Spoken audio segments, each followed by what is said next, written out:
Okay, so it's a great pleasure to have Professor Eli Barkai from Ilan University visiting us. So Eli is actually here for almost a month. In between, he's visiting some other places. But I think he'll be here like first half of February almost, right? I think. So Eli works in the area of statistical physics and actually in a broad range of areas, starting from dynamics of cold atoms in optical lattices, blinking quantum dots, weak ergodicity breaking, biophysics of like dynamics of single molecules in live cells, and a lot of fractional kinetics. He's done some very interesting work. And more recently, he's working on this monitored quantum systems, and that's what he'll talk about today. Thanks. Okay, thank you very much. So this talk today I will discuss mainly a problem called the recurrence problem in the context of quantum mechanics. The recurrence means, let's say I leave ICTS, when will I come back? And I hope with probability 1, I'll come back and very soon. So the main part of the work is done, published in this PNAS paper with Sabine Turner. Then I'll show, together with her, we did some remote quantum demonstrations. David Kessler and Ruyo Yin and Ching Wan, I'll show you their work actually. So,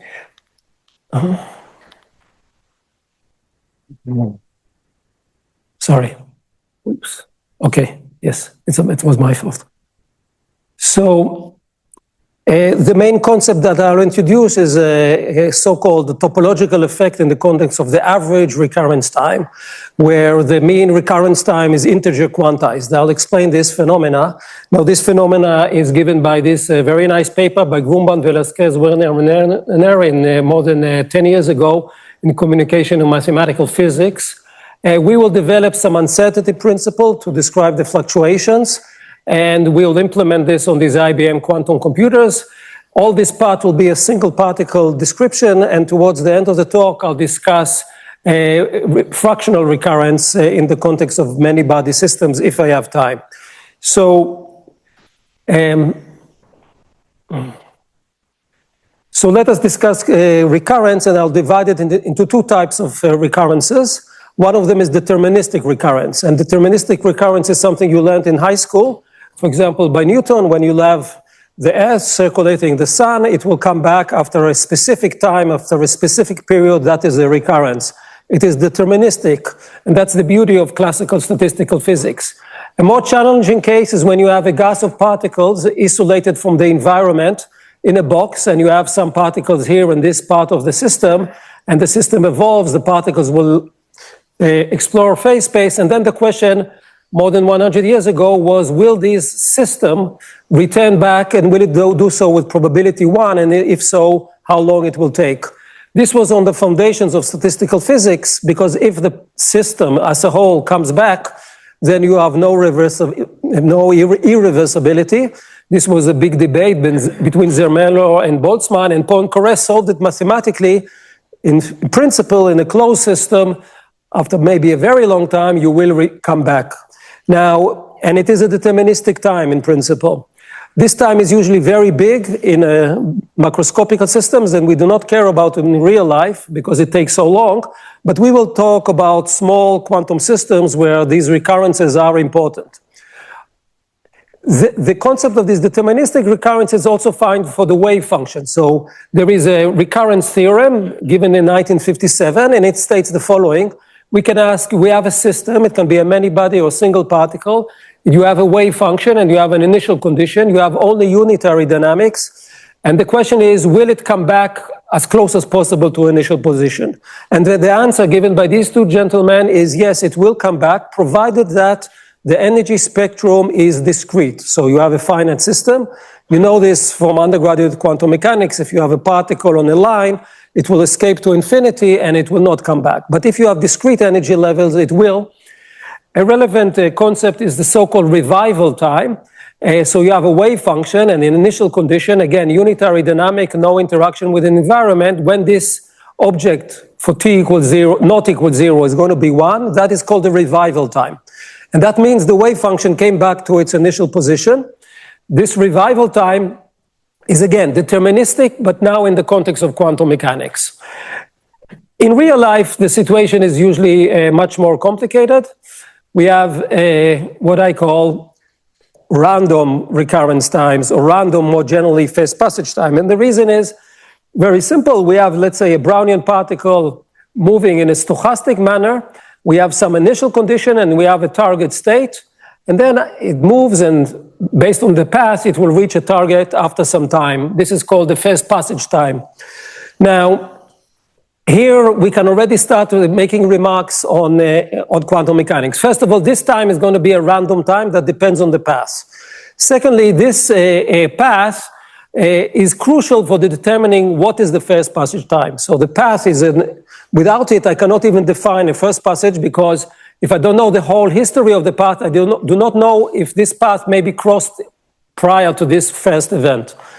So path is important, but in quantum mechanics we have no path. So what does it mean a quantum first passage time? We'll have to discuss it a bit more later. But here we can also ask the following question. Let us consider experimentally two experiments in the classical domain. We have a guy who's just looking at the target state at this position here and asking the following question. Did the particle arrive, yes or no? And the answer along this path would be no, it did not arrive, it did not arrive, it did not, and here is the first time that it arrived. On the other hand, you can do a different type of experiment where you look at the trajectory of the particle. I simply follow the path. This is called tracking. And in a classical world, the time to reach this position for the first time, when we just look at this place in space and say, oh, here it arrived for the first time, is the same time, random time now, as tracking all the particle. So you all understand, I believe, that in quantum mechanics, it's not the same thing, because the observation will influence the system. But now we can start asking questions. What are the difference between these two protocols? How different it is? Can we quantify this? Can we do simple experiments and check this difference between these two tracking methods and two definitions of the first passage time? This is very important for many applications. For example, the way you came to life. Your father had some sperm, your mother had an egg, you did a random walk and you reached for the first time. So first passage time was studied by many groups, stochastic random first passage times. And you are in this world because your first passage time was much faster than all the other sperms that were competing with you. So you should like this concept. I hope you do. There is a famous lemma, Katz's lemma, that describes for discrete time Markov processes, where you have discrete space and you measure every unit of time. Then Katz's lemma says that the mean recurrence time to a state equals to the inverse of the occupation probability. Now, this already statement is much stronger in some sense than Poincaré, who just says, I will return. This tells you on average how much you will return. And using ergodicity, what Katz was able to show, and it's very simple, to show you will return inversely proportional to the probability of being in this state. So imagine you are in this room, we have these chairs, and you are moving around these chairs. You start at this chair and you look at the time. On average, you come back, you can measure that, but you can also look at the probability of being in that chair. And the average n is inversely proportional to that probability. That's the Katz's lemma due to ergodicity. And if you have a small probability to occupy a chair, then the average time to return is going to be long. And this is kind of intuitive, and this is a very strong statement in the context of classical random walks in discrete time. So, I'm walking the wrong way. So now let us define what is a quantum walk. So I will have all kinds of graphs, and I'll have discrete space. So discrete space, 0, 1, etc. On the quantum computers, these are actually qubit states, but this doesn't matter. We have these graphs, we have connections between different nodes, and these describe hopping amplitudes. Because of time reversal symmetry, the Hamiltonian will jump from here to here and backwards. There is no bath, there is nothing here. And we're going to ask roughly recurrence or first passage, how long it will take to go from here to there, or leave here and come back here. We can talk about finite systems or infinite systems, but I'm going to focus only on these finite systems. And the graphs can be very general and the different types of systems. Okay, so now we need to define the concepts of measured quantum recurrence time and first passage time. For that, let us assume we have some initial condition, x0, and we have some target state, xm, m for measurement. What I do here, this is the experimentalist, and she's measuring on a single node, and she's asking, did the particle arrive, yes or no? This is the measurement that she's performing, and then there is a back action between the unitary dynamics between measurements and these stroboscopic measurements. So there is a measurement here after one unitary, and the measurement outcome arrived or not arrived. The answer is no, no, no, maybe here yes, like this, no, no, no, then yes. This yes is a random event because of the postulates of quantum mechanics, because each measurement gives you outcome, some measurement. The question is, what are the statistics of this yes? And then if I get after n events, this entry yes for the first time, then n tau is the first detection event. And this is a random variable, and we'll discuss its distribution. Now, immediately you can ask, for example, what is this tau? This tau is a choice. We choose it on the quantum computer. You can choose many different taus. So it's a free parameter. And if you want also the Hamiltonian in some sense, you can have many different Hamiltonians describing the unitary between dynamics. So there are many, many scenarios on the statistics of this n. This issue was discussed first in computer science and in quantum mechanics by these people. For example, Julia Kemper, many years ago, she looked at the cube, but not in dimension 3, in d dimension, in a very high dimension. So this describes some search on a complicated structure, high dimensional structure. And she proved that if you go from this point to that on the diagonal, the search time, the average n on this diagonal move is exponentially faster compared to the same random walk on the same structure. And this exponential fastness is sometimes called quantum advantage, where the quantum walk is searching for a target. If it starts here and goes there on the diagonal, there is some constructive interference and the process is extremely fast compared to classical random walks. But however, she also proved that if you go from here to there, you will have to, on average, wait infinite amount of measurements to get there. And this is because of some destructive interference. In short, sometimes this quantum search is exponentially faster, and sometimes it's exponentially slower compared to the classical random walk. This is advantage and disadvantage. Either sometimes you have some constructive interference, which making the process very fast, or the opposite, making it very slow. You can ask, what about the small tau limit? Here, Abhishek Dar walked a lot about this small tau limit, which is like a continuous measurement, but then you run into a problem which is called the Zeno effect. And that is, if I want to go from here to there, then if I choose tau too small, it will take me a lot of measurements to go there. This is because of the freezing of the wave function in the very fast measurements.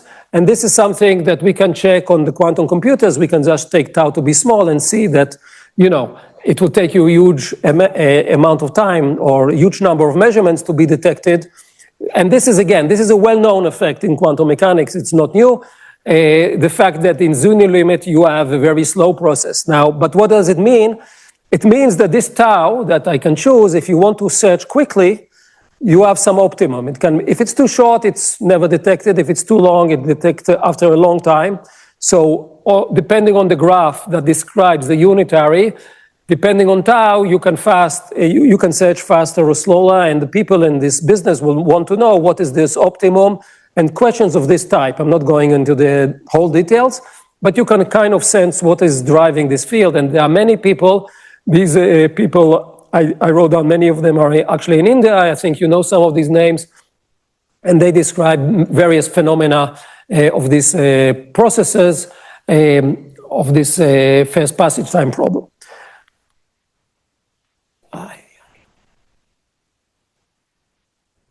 So let us discuss the basics of this problem. How do we calculate things? And for that, I go back to the first idea that you can find in Sid Renner's book about classical first passage time problems. And that is called the renewal equation. And that is giving you a relation between the probability to go from some point to another point and the first passage to go from that point to the final state. And the idea is due to Schrödinger. So here I consider a Markovian process, for example, a random walk in 2 dimensions. And let's say I know the probability to go from here to there. This is simply the Gaussian propagator in free space. Then what Schrödinger told us is you want to take this path and decompose it into two paths. One of them is probability to go from there to there for the first time. For example, I was born in Israel, come to India the first time, some past time. And then I create this loop coming back here. And when you transform this for Markovian process, the probability to be at x at time t is equal to probability to go to x at some previous time t prime, and then creating this loop coming back to zero. It could be many times you come back to zero, and then you have to sum over all these t prime times. Now, why is this a good equation? Because from practical point of view, because usually you know this probability to occupy this position in space. This is just solving the random walk for free with no absorbing boundaries and anything. And this is a convolution. So using the convolution theorem, discrete Laplace space, I can find this f, which is the probability to find the particle at some point x for the first time, using the occupation probabilities. And then you use some techniques of generating function. I'm not going into the details, and you solve the problem once you know this problem. And my claim is the same holds for the quantum world. And the quantum world looks like this. So in the quantum world, we have an amplitude of first detection in the nth event. And then we have a probability, which is the square of the amplitude, to detect for the first time in the nth attempt. This is given by this renewal equation. This is what we usually work with. And it's given by the following. So first you look at the free evolution. So this is just the unitary with no measurements. And you go from the initial condition to the detected state with unitary dynamics. This is like the free probability to go from some point to other point with no measurements. This one can show is equal to the probability, to the amplitude now, this amplitude, to be at this final state xm at some previous time j, and then go in a loop from xm to xm with the unitary dynamics in between. And this is very useful because if I want to calculate this one, which is the phi n that I eventually need, all I need to do is use the convolution theorem. But the important thing here, I need to solve these type of transition amplitudes between some initial state to a final state and from the final state to the final state, but only with the unitary dynamics. I don't need the detection at all. So I can use now the discrete generating function technique. If I know how to solve the unitary, I can extract this problem of detection time, and this is exactly like the classical world, but all what I did is replace probabilities with amplitudes, and that is the whole trick. On the other hand, I can use another approach, which is also very useful, and that is, what is phi 1? It's very simple. You take the initial condition, one unitary for tau units, xm. This is what you learned in undergraduate quantum mechanics, according to basic rules of quantum mechanics. And then what is phi 2? And this can be drawn from here to here or vice versa. You can go back. You have the initial condition, one unitary, then a projection. This projection says the first measurement was negative, you did not detect, so you wipe out the amplitude on this state, and because you had a failure, and then you had one more unitary, and then you go to the final state. This is going to be phi 2. And again, these two formalisms are the same. In this formalism, you have phi n equal to this survival operator, which is a combination of the projection and the unitary at each step, n minus time times, because you had n minus time failures. And then you get this one. So you can use the Laplace transform to solve this, or you can use this S. You need to diagonalize it, find its eigenvalues, etc., in order to solve these type of problems. So now I'm just going to show you some results based on this formalism. And the first result is the following. I am going to take all kinds of graphs, and I'm going to look at specific points where I measure, and I'm going to consider different initial conditions. So for example, I start here and I want to know how much, what is the probability of measuring at all? I'm not talking about how long it will take, just how long will it measure or will it not? And the answer here is 1/2. This is what Julia Kempe said before, that it can happen that it will take you an infinite time to measure. What does this 1/2 mean? You have these sequences of measurements, and sometimes, half of the times, it will be no, no, no, no forever. And this is because of some dark states in the system. I'll describe them later. Now, if you look at this system, it has a symmetry around this axis. And here I have 2 points which are identical with respect to this point. And you see there is a lot of symmetry here. So here I have 2 states, and this is 1/2. On a cube, you have 3 equivalent states with respect to this state, and it's 1/3. And if you look at this system, which is all connected to all, so all the states are equivalent with respect to this one, and I have 7 states equivalent with respect to the measured state, it is 1/7. And this is because when there is a lot of symmetry, there is a lot of dark states. Now, what are dark states exactly? These are states that are never detected. In Hilbert space, there are some states that are always detected and some states that are never detected. And this specific state is a linear combination of some state that is totally detected and partially detected. That's why it's detected with probability half. We will see that symmetry then leads you to these dark states. Now, I'm now going to talk about recurrence. So the recurrence, I'm going to start here and measure here. This is a nice problem because you create a loop. You start and you create a loop. And when you start and create a loop, then you are going to create in quantum mechanics some topological effect. So it's a very special initial condition, but very interesting one. And here there's a unique state, so you return with probability 1. I will always detect it, and then I'm going to look at the average, NFN. And again, Fn I can calculate with the formalism that I showed you here. So this case, for this specific ring with 6 sides, is given by this beautiful theorem of Grumbaum, Velasquez, Werner, and Werner from 12 years ago, and it's a very surprising result. The average n versus tau, gamma is the hopping rate, is integer. This is very different than Katz's theorem that tells you that the average n can be any number between 1 and infinity. It's integer quantized. So this is one case where you see that a time concept by the repeated measurements is itself a quantized number. And it's not only quantized, it's an integer. So, for example, here in the Zeno limit, small tau, it's 1. Usually it's 4. Then it goes to 3, 2, etc. And you have all these resonances that I'm going to discuss. What is an example of this resonance at 2 pi in these units? This is the revival time. The wave function on this Benson rim starts somewhere. It comes back exactly to its initial state. You measure there, and then average n is equal 1. So here we see the revival time, which is a deterministic time. But all the other concepts of time, the average time to come back, is of course a random concept. That's why I just look at the average. In what sense is this topological? For example, here it's topological in the sense that small changes of tau will not change the answer. It's not sensitive to the tau here. You can ask, is it sensitive to noise and things like that? This we'll soon see in the experiment.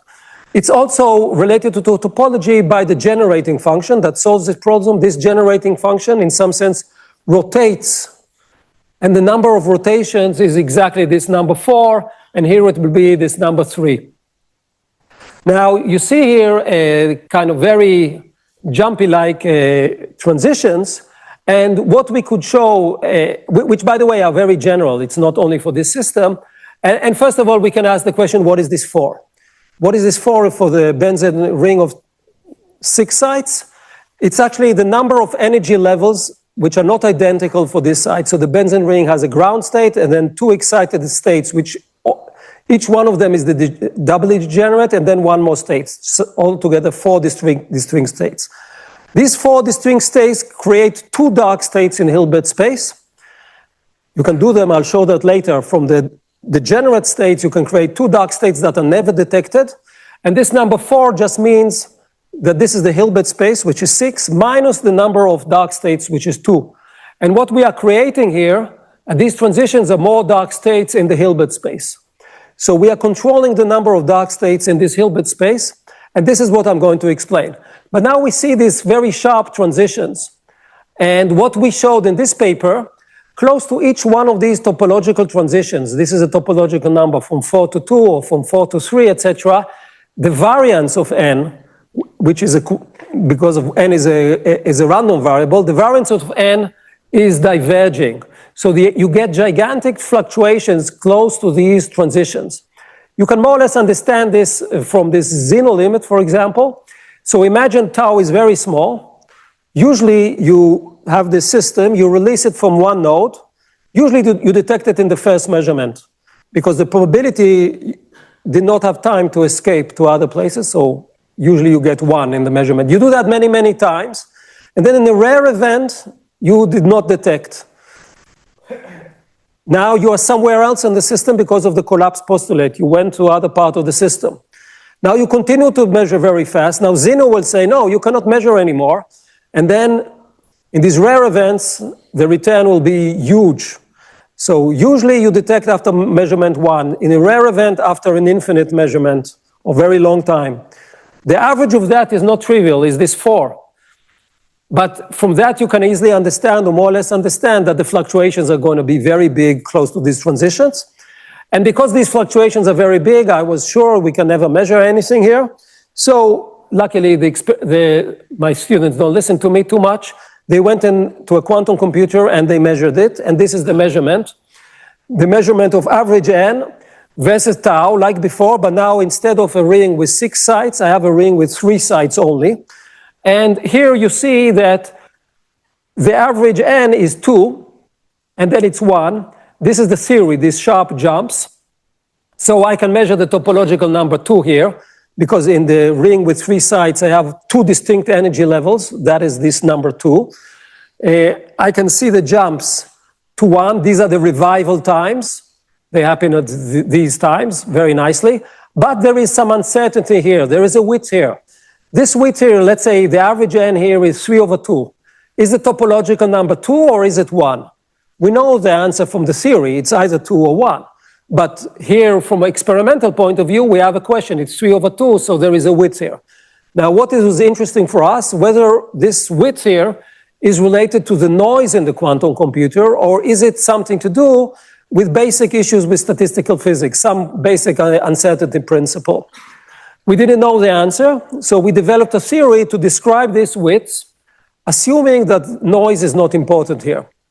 And eventually we're going to prove that this width is something to do with the basic postulates of quantum mechanics, related to some energy principle, etc. And this is what I'm going to discuss and explain now soon. For the benzene ring, is the distribution of n known also?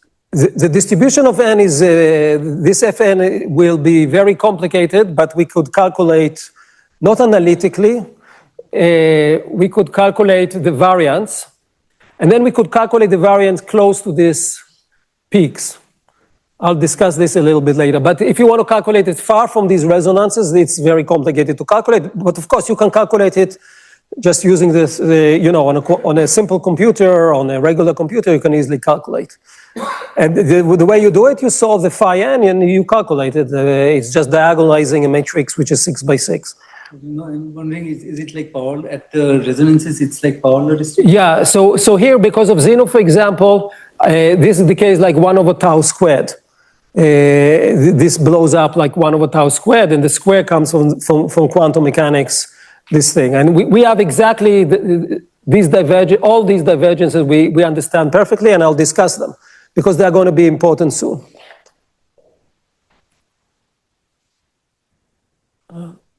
Okay, so this is the simple remote experiment, and if you are interested in more details on how we did it, it's in this PNAS. But now, before continuing, I'm going to discuss another type of remote experiment. Just to show you what you can do today with quantum computers. Up till now, I was talking about the problem where I looked at one target state. So my measurement was at one target state, and I asked how long it will. You start there and you come back. Now I can start here, and this is again my target state 0, for example, but I can look at all of these states. And then I measure every tau units of time, and then I'll get a sequence 1, 2, 0. Then after 3 times, I reach the state 0 and I can define the path. This is like the tracking I mentioned before of a single particle. Or I can get a different 1, 1, 1, 2, 2, 2, 0. And then eventually I stop this process when I see the first 0. And then I can calculate the average n. So this is the difference. Let's say you are waiting for a parcel and you are looking only at your door, or you are looking at the trajectory of the parcel arriving to it. again, classical mechanics, the arrival time on average is nothing to do with how you look, but now we are influencing the measurement. The question is, what is the difference between these two protocols? Which one is faster and by how much? So I'm not going here into the detail, but this is the remote experiment. So you see here, before this was 2, and now it is 3. So by looking at gaining more information, when you observe the system, you go up to 3. This is the size of the Hilbert space. You can also show that this is a general thing. And by looking too much, you are making the process slower. So if you have a child and he plays outside in the kindergarten or wherever, if you look at him too much, eventually he will not come back to your home. But if you just look at the way out, he will come quicker. And the nice thing, this 3 versus this 2 that we had before, this is simply the number of dark states we had in the previous system. So we can quantify this. You see here also quantization, and we see here also resonances, but they are always from 3 to 1. This is simply the revival times, and also here there is a width. But you also can more or less see that this process, when you fully track, is different, but it's also in some sense less quantum than the other sense, where you gain less information. So I'll just discuss these local measurements when you detect on a point and not this type of description. So what is happening for the mean n? In general, in Hilbert space, what do we have? We have some bright states. These bright states are detected with probability 1. These are some energy states that can be detected with probability 1. In Hilbert space, we have dark states. And this is in general is called fragmentation of the Hilbert space into 2 components.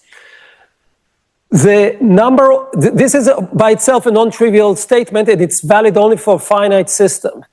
Because you could think about a situation where the Hilbert space is divided into bright, dark, and gray states. But finite systems, it's only dark or bright that will have a complete set of states. And we can find these dark states and we can find these bright states in a very general way.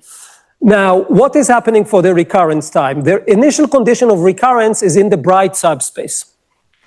Now, when we change tau, we are changing the number of dark states. We are creating more dark states at each one of these resonances. So what we are doing in some sense, we are moving this partition and we are moving it here. Then the bright states become smaller. Then you say more dark states, the recurrence time should go up or down? It goes down because the bright subspace is now smaller, so the search is confined to a region which is smaller. So more dark states for the recurrence time is good, you search faster. These are these dips that you go down. It's like, let's say I lose my keys here, and I give you a deal. I'll divide this room into 2. Is it good for you or is it bad for you? If you are in the same part of the keys, dividing the room into 2 is a good thing because your space is now smaller and you can search faster. On the other hand, if you are on the other side, this is very bad. But again, the initial condition of the recurrence is always in the bright space. And by changing tau or changing other parameters of general Hamiltonians, we can play with this number and it can go backwards and forwards and making the more bright states or etc. So now to explain the experiments, let us see and introduce an important parameter which you cannot ignore when you are close to these resonances, close to these dips. And how do we do these experiments? In reality, I'm not going into full detail. So on the quantum computer, you can measure, but you cannot measure infinite amount of time. You can measure these experiments, we could measure 25 times. Very recently, IBM increased it from 25 to 1,000 times, but I cannot measure 10,000 times in a sequence. There's a limitation given by the machine, and also given by the fact that if I'm an experiment, like any other experiment, I want to go and drink coffee at the end of the day. So I have an experimental time. That's simply how long I measure, that's all. Now you can say this experimental time usually is not important. Why is it not important? Because if your time scales are much shorter than the experimental time, let's say the average n is 2, and let's say the number of measurements is 1 million, you don't care. This is actually not true close to non-analytical transitions. When you have something non-analytical, like we have here in the ideal theory, this is not true because the time scale of the experiment is going to be always important, even though it's much larger than the average n. 1 second. So let me just define how we do the experiments. We have this TR. R is for restart or reset. It's a well-known concept. So let's say TR here is 6. Then we have no, no, no, yes, that is 4. In some rare occasions, we get no, no, no with all the 6 measurements. Then we have no, no, no, yes, here n is 3. So you have a question, what do I do with these times? So what we do is simply we ignore them. They are rare. And then we define the conditional mean. The conditional mean is what you measure is fn sum over t up to tr, and here you have the normalization. If tr goes to infinity, this is just the usual definition of the average n. But now my claim is that close to resonance and only close to resonance, this tr is going to be important. Yeah. Dark states, is this a feature of how you do the measurements in experiments, or is it a feature of the model? It's both. It's both. I'll talk about this, but first of all, I already showed on these very special graphs that are very symmetric that you detect with low probability. So it's related to the degeneracy of the Hamiltonian. For example, if you have a lot of symmetry, you have a lot of degeneracy, you have a lot of dark states. If you have a very disordered system, you will have less dark states. But there are 2 types of dark states. One of them are related to the spectrum of the Hamiltonian, and actually one of them related to the spectrum of the unitary, which is of course related. So generally speaking, even for disordered Hamiltonian, with all the energy levels are random, then when 2 phases, e to the minus I, e sum energy of the Hamiltonian tau coalesce, then these 2 phases coalesce, then that creates a dark state. So you have it both in disordered systems and not, but the number is much bigger for very clean and symmetric states.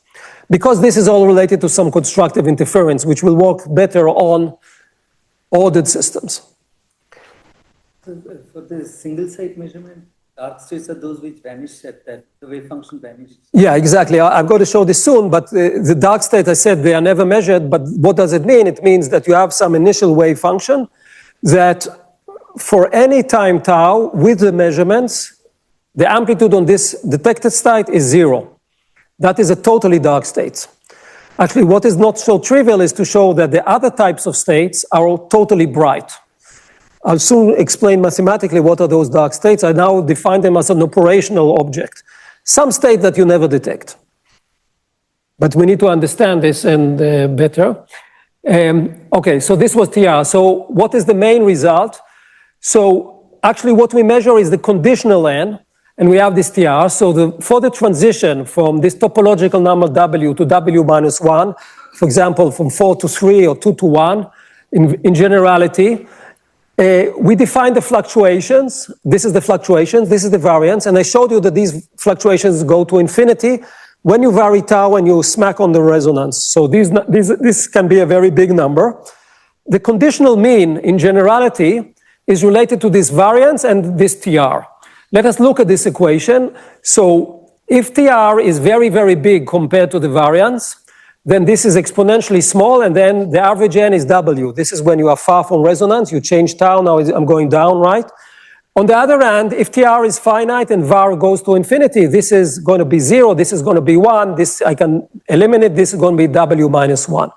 So this simple equation is nice because it connects between diverging variances and the mean that you actually measure in the experiments. How do I calculate this var? I can use the renewal equation, I can do many things, I can do theory if I'm lucky, but this is a general relation between this fluctuation and what you see here. So when you look at an experiment, and this is, for example, the transition from 2 to 1, and here where I'm 3 over 2, I have some uncertainty in the topological number. This curve, this is the theory with no fitting parameters, matches the experiment very well. And from here I can extract, if I want, the variance which is diverging. There's no fitting parameters whatsoever. If I make TR bigger, then this will become narrow, more and more narrow, according to this theory. So this is the statement of the theory, and it's very nice because you don't need to have all the information on the system, like what is the Fn, etc. You need only to know the variance. I'm not saying at the moment is it difficult or not. I'll soon explain that how we define the variance. Now I just say, assume we know the variance, then this thing works well. And what does this experiment say? For the people in quantum computer, they are slightly excited. It means that noise is not important for this system, which is a small system, but relatively many measurements here, like 40 measurements. And the noise is not important. This is all basic quantum mechanics. It's all written in textbook because I just use the assumptions of measurements and collapse theory, and it works fantastically well. Where do I cheat? Recently I mentioned IBM could go from 40 or 20 measurements. That was the experiments we did in 25. End of 25, IBM says we can measure 1,000. If I measure 1,000, at the beginning this becomes narrow, but eventually noise becomes important. And this dip does all kinds of strange things. So I'm not talking about noise, but it's super important when the number of measurements becomes bigger and bigger. And this is very interesting for the community of quantum computer because they want to know, everyone wants to know, what is the noise? There are many different noise models, dephasing, relaxations, jumps. And the big problem in quantum computers is actually what is the noise? And then, okay, everyone wants to solve the problem of noise. That's one thing. And this is in the context of these mid-circuit measurements. That is the driving force of much of this community. Of course, there is another community that wants to increase the number of qubits immediately. So you can either make more measurements, and then you have some barrier, then you go into some noisy, maybe more classical behavior, or you can increase the number of qubits or the complexity of the Hamiltonian. These are the three regimes that people are going. When we mainly want to work on increasing the number of measurements while leaving the number of qubits actually not so big compared to other groups. Again, these mid-circuit measurements, they are relatively new in IBM. They are only 2 years old, while the quantum computing itself is, last 10 years, it was already very famous. And why do IBM go to these mid-circuit measurements? It's not because of this recurrence time, it's because if you can measure once in a while the state of a qubit, you can see whether or not the real quantum computation, which is not here, it will be maybe another 10 years, if there is a mistake in the calculation. Maybe you can use these measurements. So this is why IBM and many other people are investing so much money in building these mid-circuit measurements in order to understand better the noise during the evolution and not at the end of the evolution. So again, this mid-circuit measurement is a big field, but I'm not going into this too much. So now let us describe the math and explain a bit more what is dark states and what is happening and what we do. So we have this survival operator, and it's composed of this unitary and this projection saying that the measurement was a null. And we need to find the eigenvalues and eigenvector of this thing. So the first claim is that the eigenvalues of this operator, they are either on the unit circle or inside the unit circle. This describes decaying modes of this f phi n. The eigenvalues that are on the unit circle are actually the dark states. Those are inside the unit circle are eventually detected states. So I claim that close to the resonances, when you have this topological transition, you need to find only one largest eigenvalue in absolute value state, in actual value state sense, Zm of this S. So this S has many eigenvalues. But close to the transition, only one of them is important, and you can forget about the rest. And this is a huge type of redundancy, and it's very useful because you only have one and not many. So it becomes like a kind of an extreme value problem where you need to find the largest. But I'm not going to discuss. I'm not going to discuss here any distribution of this largest. I'm talking about a specific Hamiltonians. So we need to find this largest guy. I claim that close to the topological transition W to W minus 1, again, this is the winding number, you have very slow relaxations because this Zm goes to 1. This is this point going to 1. This is super slow relaxations because you are creating a dark state, because this also implies huge fluctuations, because if Fn is decaying very, very slowly, then the variance can become very big. And when you are exactly, when Zm is exactly 1, then you have a dark state, as I mentioned. What is a dark state? A dark state is, first of all, the eigenvalue of this is 1. This is one mathematical definition, but you can easily see it from this general dark state. This general dark state, you can easily use S and get that the absolute value of Zm is 1. But why is this a dark state? So how do I create a dark state? So I have two energy levels, energy states, E1 and E2. And then I multiply them by these coefficients here. Here, E2, I multiply by E1 xm, and here E2 xm. And the minus sign here is important. Now, imagine I operate here with a unitary, and imagine that these two phases are the same, either because the two energies are the same or because the tau is the same. Then when I multiply this by unitary, I just get one of these phase out. Then I want to find the amplitude to be on xm, so I have E1 xm, xm E2, E2 xm, xm E1, and the minus sign gives you 0. So it's easy to see that this state is never found. It's easy to, this is the dark state composed of two energy states, and you can use more than two. You can E1, E2, E3, etc., to create more and more dark states if you wish. So to repeat, one of the eigenvalues is approaching unit disk, but this is not enough. How do we find it? So what we do, very briefly, is we use a charge theory, and if you are interested in details, I'm ready to discuss. What is this charge theory? So forget for a second quantum mechanics. How do I calculate the largest eigenvalue? I map this to a system of charges. These are charges. And what is the value of the charge? It's this, each value is located on one of these phases of the unitary. So I know the energy, so I know where to put these charges. And the value of the charge is the amplitude of the energy state multiplied by the detected state, xm, this value, xm e absolute value squared. So I have here charges, and I have their location. Now I'm telling you, without proving, that the values of these eigenvalues inside the unit circle are the positions. These are all positive charges. So there's a force field inside, the classical force field. And wherever the force field vanishes, that will be the location of the eigenvalue of S. So in general, I need to think about a classical problem and find these eigenvalues. Why did I mention all this? Even if you don't know quantum mechanics, let us assume that two energy phases are merging. These are like two charges are becoming very close because they are located on these 2 points.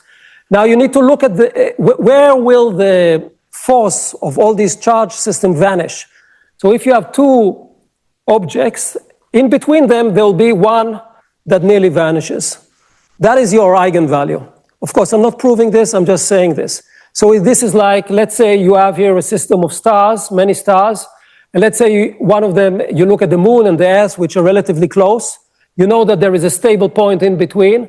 If you know the masses of the two guys, you can find a stable point. You can forget about the other guys. So when you were in high school, you looked at the Laplace point between, let's say, earth and moon. You found it, a stable point. You didn't look into the consideration of the sun and all the other guys. That's a small perturbation. It's similar here. Only these two energy levels are important. This is in this charge picture, but you can also see it here. When you create a dark state, only two energy states are important, the rest are not important. And this kind of simplifies the problem close to these topological transitions dramatically. It becomes a two-state problem, and finding the eigenvalues and all this thing, and especially the largest one, you just look at the state. Again, not going into detail, but you can do that. And then you find actually three main results.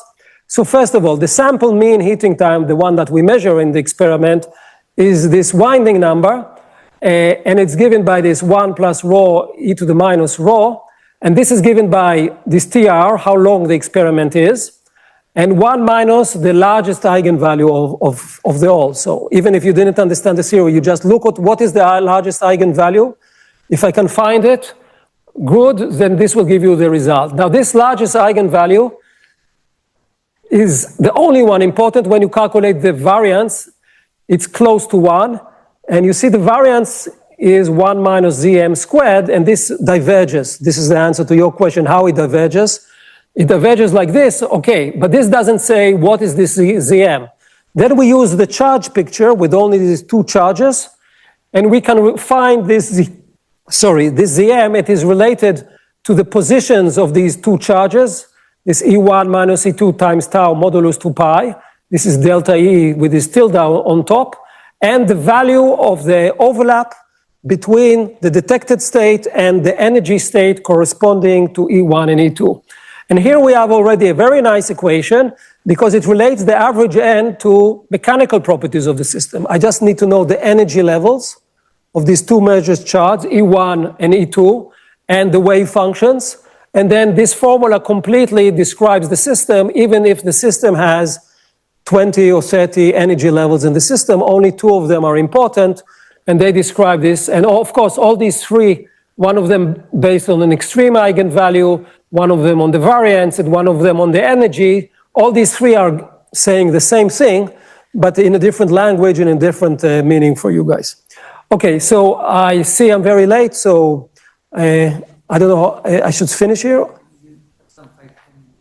So I'll skip here. There are other types of uncertainty principles, but let me very briefly go into more challenging problems where you have many body interactions. So we looked at various models. So the starting point is very general. For example, Heisenberg rings and chains, or central spin models, or Ising models, or all kinds of other models. The starting point is very general, and then later I'll show you some examples. And you have in the system n spins.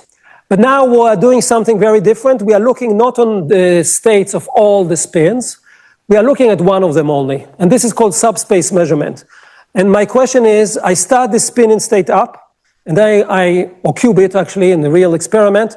And at the beginning it's up, then I measure it, are you in up or not? Are you in up or not? And I ask at tau, 2 tau, 3 tau, I get up, I started it up, then I get down, down, down, then up, then like here, down, down, up, then I get the first return time is 3 times tau.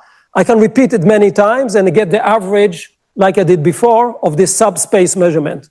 Why I call it subspace? When I finally detect it in state up, I do not know what is happening for the rest of the system. Unlike the single particle where I detected it, eventually I knew exactly what is the wave function because I detected. So this fact that I'm not gaining information in this single spin measurement totally changes the rules of the game. It's very different and very interesting. So let me show you some general remarks and some comment. So if I average, and I'll explain soon what do I mean by average, I average uniformly over all the states of the bath. So I have one spin I'm looking at, but this leaves a lot of room for the other ones. If I average over all the initial conditions uniformly, so we'll think, for example, about product states. I have 2 to the n minus 1 states in the bath. I look at all of them, one after the time, but then I average over all of them. Then there is a beautiful result. The average n, in that sense, averaging over the bath initial conditions, is P over Q. So this is called fractional quantization. And this is given by this mathematical paper.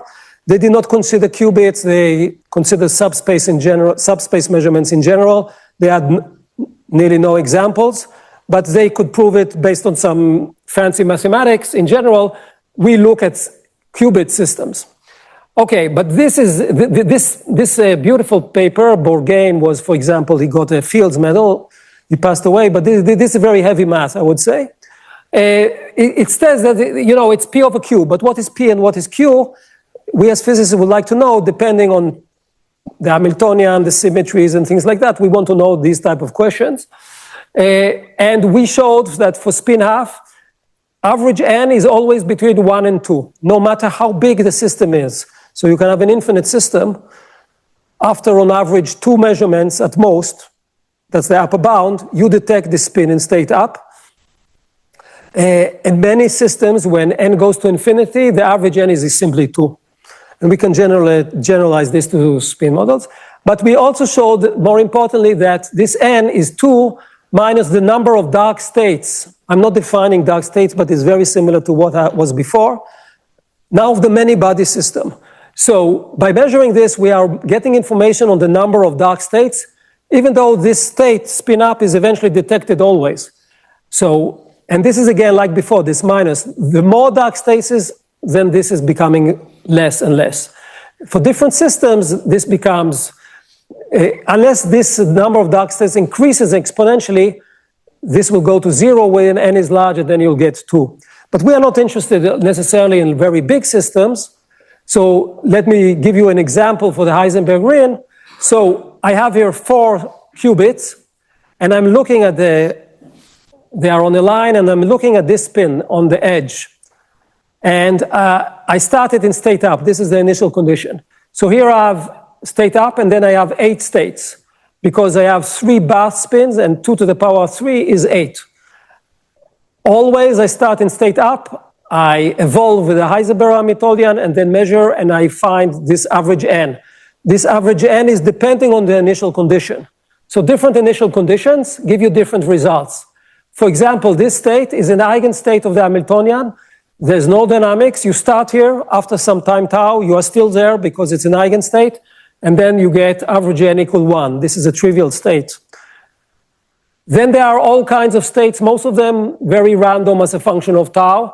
And then there is a very special state that we love very much, where the average n is integer quantized. It's 4. And you have these dips. And actually we could show, again, you can come to me after the talk, this type of initial condition is like a single particle dynamics. You just move between sector in Hilbert space where you have one spin excitation, and it's more general in this case. But what does the theorem state?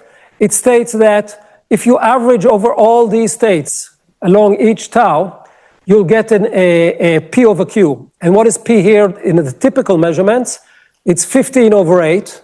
8 comes from the fact that we have 3 bath spins in the averaging process. And 15, the meaning of this is that you have 1 dark state in whole of Hilbert space. And in this case, what is the dark space? It's this DDD, all qubits down. This is not what we are measuring because we always start with one of them and up, but because the phase space is becoming smaller because of these dark states, instead of 16 over 8, we get here 15 over 8. And then you have these resonances. They are different than what we had before, but also similar. This number 15 is jumping by integer values, all kinds of numbers, all kinds of resonance. I just briefly say that this is found for bigger systems. You see this integer quantized state, and this is important. This is the average n. Here we have 8 spins. So if I start with this state up and all of them down, this will give you this very big average n. But when I average all this junk, I'll get this fraction. This is due to some topology. But there are big fluctuations, and here I'll end. We went to a quantum computer, and we measured this for an Heisenberg chain, and here we have 3 spins. So this is one generic dark state. This is why we have the 7. And you see that the experiment works well here and here. And then you have these dips. These are dark states. And you see here, this is rather wide, maybe also has some structure. And this is because the number of measurements was not so big. So again, there was no noise here so much because we didn't measure too much. You have to do that in order to see this effect. If I'll measure more, maybe this number will go to something else, to a more classical behavior. We don't know. We stopped after 40 measurements. There is a width here, which we don't know exactly what it is, but we have some ideas. But you see that also in this, okay, this is not a very big many-body system. It's only 3 qubits. But you see that this phenomena is persisting.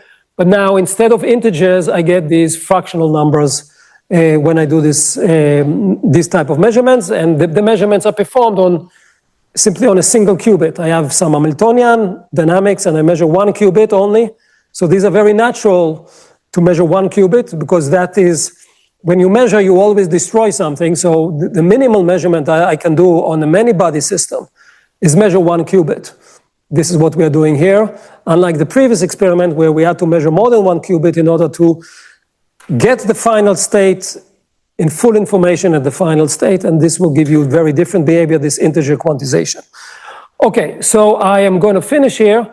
I want to point out that I emphasized here that this is only the recurrence problem, because this is simply very elegant in my opinion, and the results are simple, and it's related to these topological numbers, and it's really magical due to mainly to the work of these mathematicians. But many people have worked also on the transition problem, where the initial condition is different than the final state. And then there are, of course, many phenomena. People here are working on this, and it's much more general than what I showed. But still, I think the recurrence time, which we know from Katz and Poincaré and Boltzmann, we know that it is very beautiful and elegant and basic. So I really like this recurrence time, and I hope you enjoyed the talk. I'm very happy to be here again. Thank you very much. So I just want to thank, especially Hu Ying and Kuching Wang and Sabine Torno, that worked on this project, which was published a year ago. Yeah, so. Questions? So can you go to a previous slide? Like even more. Yeah, here. So it looks as if it is symmetric about pi, but not quite. Like the peak. Yeah, no, you're right. You're right. This is a good point. In the first experiment, that this is maybe because you have these very simple periodicities, then each 2 pi is periodic. But here, it's not exactly periodic because the energy levels are not, they are not, they are irrational or things like that. So in principle, I should continue it more. Yeah, you are right. I mean, you see this here. Like about pi, there is around after 3 pi by 2, there is this width, but at pi by 2, there is no a wide peak dip. Right, because again, if the energies are not incommensurate, then this will happen in general. But yeah, so you could continue this more further, but you'll see something very similar to this. Okay.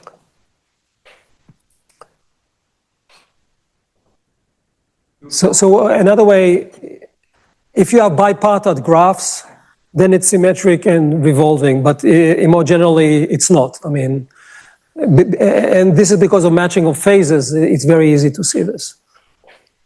Yeah. You talked about the conditional mean return time, but you can as well talk about if it is returning at all. Right. You mean the restart mean? Yeah, the restart rate. Yeah, so in the general context, there's a lot of well-known work of Satya Majumdar and Martin Evers started this, and they found the mean recurrence under the restart, which means that if I get a sequence of no's, I'll just wait for the next yes, and then you define this mean resetting time. So in our PNAS paper, we of course also measure that one.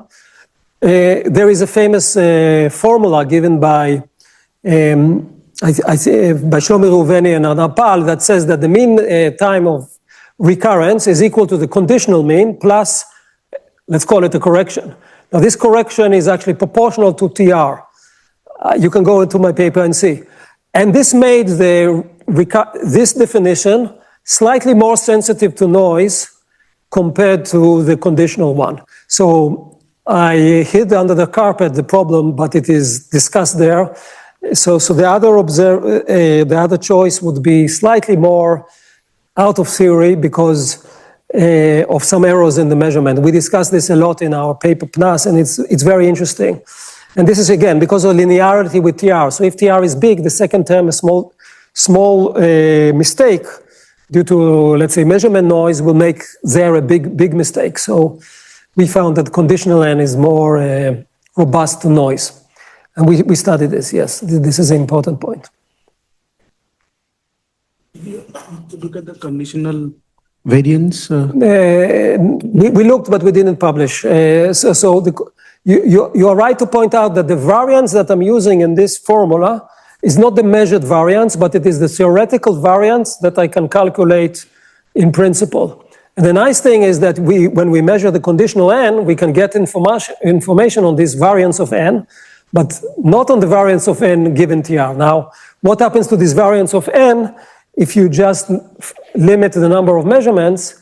it will not diverge. And what you will get, let me go back, but this is way back.